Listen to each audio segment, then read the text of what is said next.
Hello, and thank you for joining me today. I'm your host, Gal Swisa Cohen. This podcast is a production of the Holocaust Memorial and Tolerance Center in Nassau County. And on today's episode of the Israeli Bond on hmTv, we are diving into a topic that is shaking the very foundation of the Israeli society, the Haredi draft. To some, it's the conscription law. To others, it's the draft dodging law. But for Israel, it's a moment of truth regarding the social contract that holds us together. In our mini-series, Israel Today, we aim to simplify the most burning issues, giving you a lens through which to understand the news coming out of Israel. My guest today is Amit Yaacov, and beyond having much knowledge on this topic, as he will share right after this very short introduction, Amit is a dear friend and a colleague from the Israeli Jewish Agency delegation in Long Island. And Amit, I'll let you introduce yourself. Great, thank you. First of all, I'm glad to be here. So a little bit about myself. I'm a former Jaffe Shaliach for the last 3 years. I'm a captain in reserve, including active service in the current conflict in Israel. In my training, I'm an HR or mostly like a manpower management officer in the IDF. And I was a former, my last position in the IDF was head of the Haredi Department, the ultra-Orthodox department in the IDF's ground forces. Thank you for inviting me. Thank you for joining us today, and this is exactly why I invited you here today to really talk about this really burning issue. And I must say that we're going to start. I want to say honestly that this topic is super complex. I already tried to unlock it and to simplify it in the past, and actually this entire week I was trying to think how we can simplify it because it's so complex and it involves so many different layers into it. So we will start now. We'll try to unlock it and to simplify it as much as we can for our listeners to understand it. It might take us 1 episode, might take us 2 episodes, might take us 3 episodes. I'm here as long as you need me. But we'll try to simplify it as much as we can. Okay, so what's the situation right now?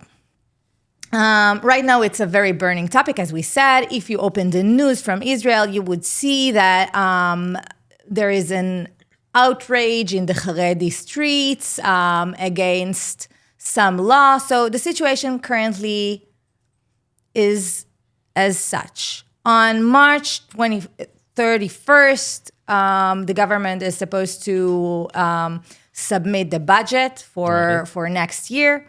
In order to submit the budget, they need all the different parties of the coalition. Support, Yeah, full support from the coalition. The thing is that there is at least one subject, but I would say like the most contradictory subject that there's now debating is this Haredi draft law, that some call it dodging draft law. Right. Because this law is stating who should draft to the army and who shouldn't in terms of the Haredi society. And currently we don't have any law. We did had some law that was stating who can and who needs and who must draft to the army and who can study and be Haredi and practice. Like postponing their service, not a complete release from servicing. Yeah. Yes, but this situation has ended July 2024 when the last law was canceled. Right. So currently we're in a state that everyone should draft to the army, but in practice, the Haredim or many of the Haredi's societies are not drafting into the army, meaning that they are currently breaking the law, meaning that they are not getting the support that they were used to get from the government to sponsor their kindergartens and stuff like that. Right. We will not tap into this very, very complex political issue, but this is the reason that this topic is so burning right now, because now there are a group of society that are breaking the law. Right. Outlaws. Yeah, outlaws, exactly. And we're all waiting to see where it will lead. Right. Okay? So the most interesting question is, why do we have a population that is not needing to draft to the army, or who should draft to the army to begin with? All right. So let's start with a little bit of background about like the whole situation of drafting into the IDF. Yeah. Or the Haredi draft to the IDF. Because this is an issue that has been mattered and discussed since the day Israel was established. And, you know, it started with David Ben-Gurion, the forefather of Israel, that issued a release form for only 400 yeshiva students back at the War of Independence, the Israeli War of Independence. And, you know, we talked about it before, that how Israel policy in a lot of situations, a lot of, as you said, burning topics, is deciding not to decide. Which led us to this pickle that we're in right now. Not just with the Haredi draft, but a bunch of other topics. But eventually like the policy that was common until where we're right now is that the Minister of Defense has the ability to say who can postpone their service or not postpone their service, or like must be drafted, and so on. Yeah, this is how it started. Right. This is how it started. Right. And, you know, it started with 400 out of 600,000 Israelis who, like the day that Israel was established, right? And as the population in Israel increased, also the people who got their dachash, right? We might use this word from now on, dachash, the postponing of the service, not a complete release. The numbers have grown from 400 to 1,000 to 3,000, and in these days about, like, if at the current situation when no one is being drafted, about 90,000 eligible Haredi that are eligible to service to serve in the army, which are not being drafted. But who decided who will be who can draft, like who cannot draft and who needs to draft? Like, right. This is what I can't understand. So the ability was in the hands of the Minister of Defense for years until the early 2000s. But the clause was always what we say in Hebrew, Torato Omanuto. Their Torah is their profession, is their art, right? And which means that their profession is studying Torah. And as we said, the numbers have increased until at the early 2000s. The Supreme Court in Israel was approached by some people asking to, let's make it clear, let's arrange it, because it's not constitutional that one person has the ability, the Minister of Defense has the ability to release so many people from service, and it's actually compromising, or it's unequal, or it breaks the equality between citizens in Israel. So that's what made the Supreme Court make the government to have a law about it. That's what brought us to Chok Tal, the Tal law. There was a committee that was led by a former Supreme Court judge. His name was Judge Tal, which the name is named after him. And they made the ground rule was until the age of 22, if you want to be a student in a yeshiva bucher, that Torato Umanuto, that is art, is his profession. You have to study at the yeshiva for 45 hours a week, and like you can't work at the same time. That's for 3 years, and on the last year of studying, it's like the year of the decision. You're allowed to work, and if you decide eventually that you want to leave the yeshiva, you have to serve in the army or do some other civilian service. I don't know, volunteering. It's something that is also common in Israel. So they stated the ground rule to say who should draft and who shouldn't, who can postpone his draft. Right. Because, Israel is like, it's the country of the Jewish people, right? And the Torah is in the essence of all of us. Whether if we're like studying Torah every day, whether if we read the Torah or met the Torah first time on our bar mitzvah or bat mitzvah, it's part of our common history. So I think the Supreme Court have saw this core value of studying Torah as something that need to be considered, and say, okay, if you want to study Torah, it's okay, but it has consequences on your personal life.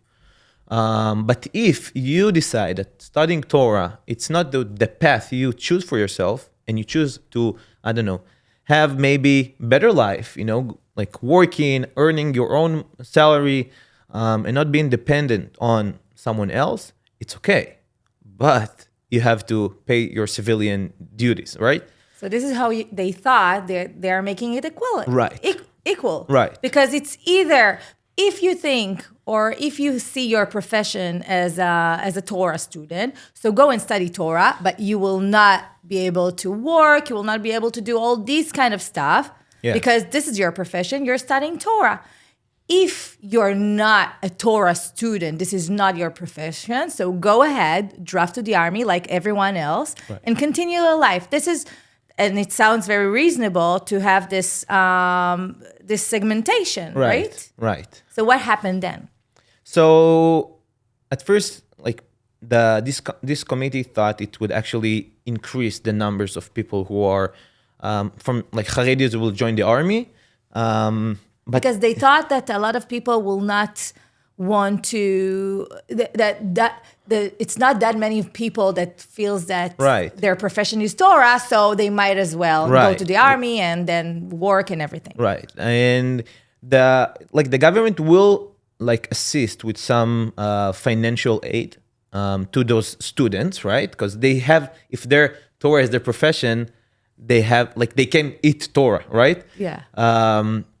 So they are aiding with some financial, in the financial aspect, but it's not a life of fortune, that if you are an individual who works and, you build your own career, it's depend on you, where you get with your career.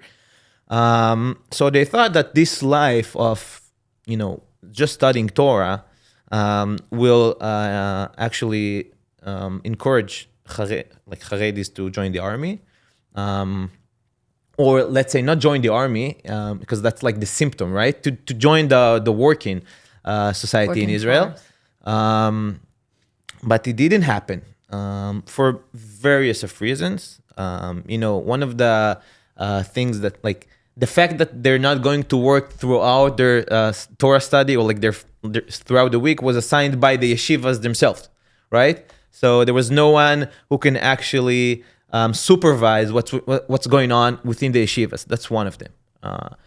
And so on and so on. But eventually, the law didn't deliver, right? And the outcomes were not what was expected. So the inequality was preserved, even though there is a law.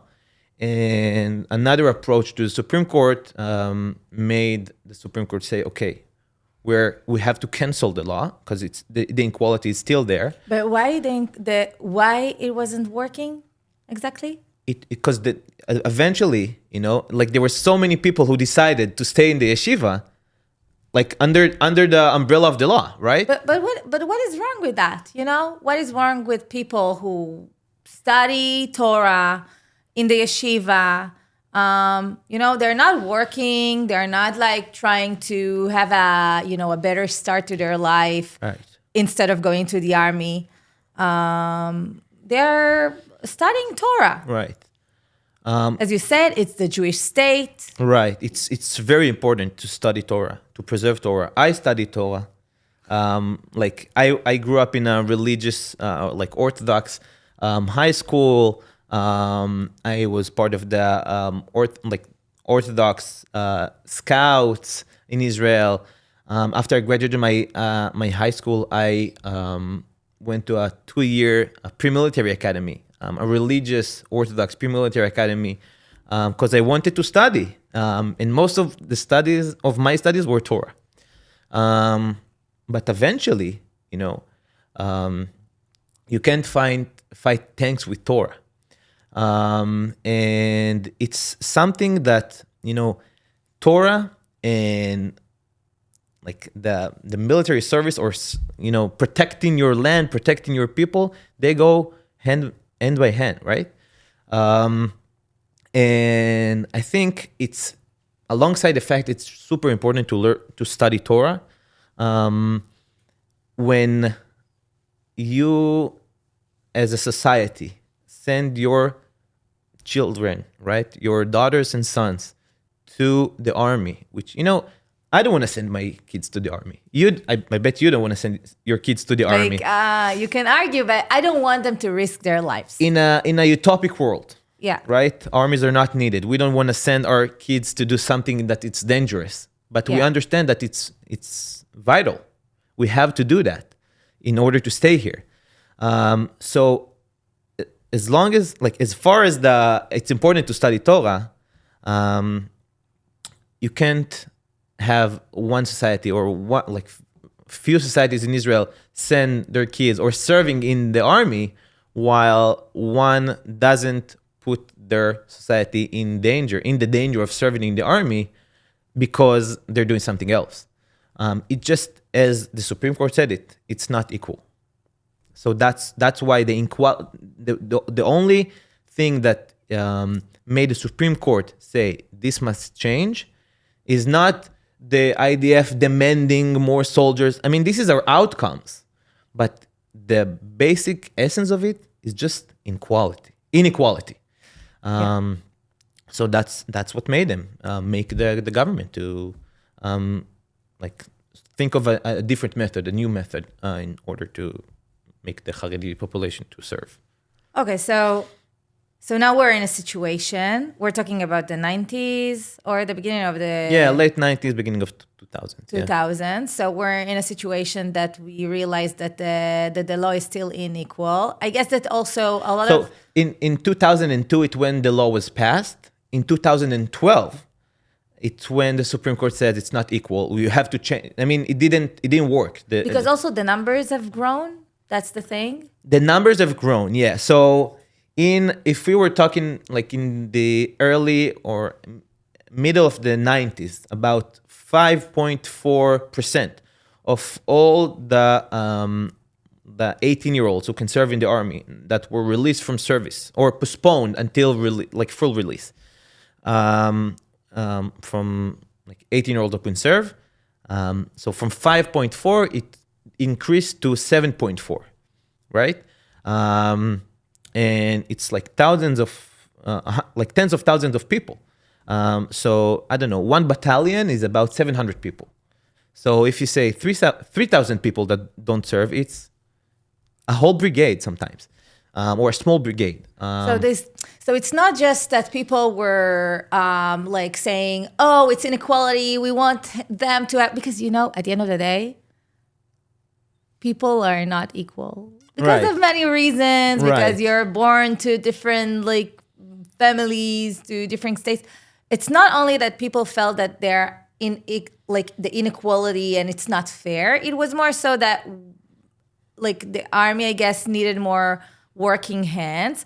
But also, I think, but let me know if like I get it correctly. Also, a lot of the service population looked at their Haredi friends and asked why they are getting all this government help or subsidizing their kindergartens and schools while we don't have it, and it costs a lot. So this is this kind of maybe inequality that was really like touching a nerve. Right. So I think it for many years, we said Israel is deciding not to decide. I think it was comfortable for everyone. It was comfortable for the Haredi not join the army because they can study, like stay in the yeshiva and study. It is working for the government because if the Haredi are not going to the army, it means their political parties, right? They can be part of the coalition, right? Because they are satisfied with the fact that they're not going to the army. The army, there were years that the army thought maybe we should have a smaller but more efficient army. So we might not even need the Haredi. But also, like, having a Haredi soldier comes with a lot of consequences to the system, such as a specific kosher or gender, like, only like that they will be exposed to only one like male, so like men's around them. Specific, the army should like. Yeah, it demands from the army from a lot of sources that they not necessarily want to invest in just like Haredi soldiers and what they need, right? Okay. In order to really preserve and keep the Haredi way of living within the army, because the army is not a Haredi army, right?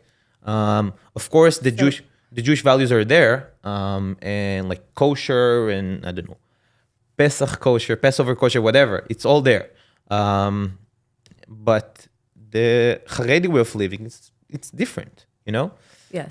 So it was like a win-win-win until some people felt like it's unequal, and that's what brought it up.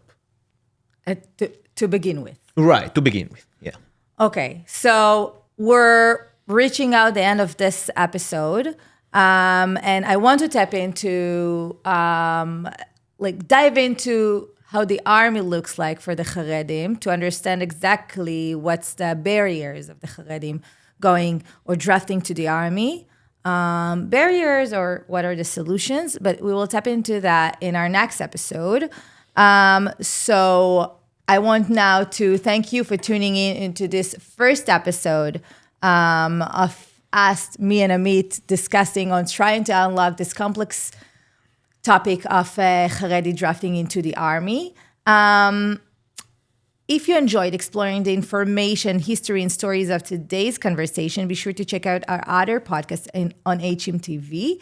Please subscribe, share, and stay tuned for more engaging conversations, as we're about to have in the second episode, where we're going to unlock how IDF is incorporating today Haredim, or what needs to be happening in the Israeli army in order to incorporate Haredim in a better way. And until next time, take care and be well.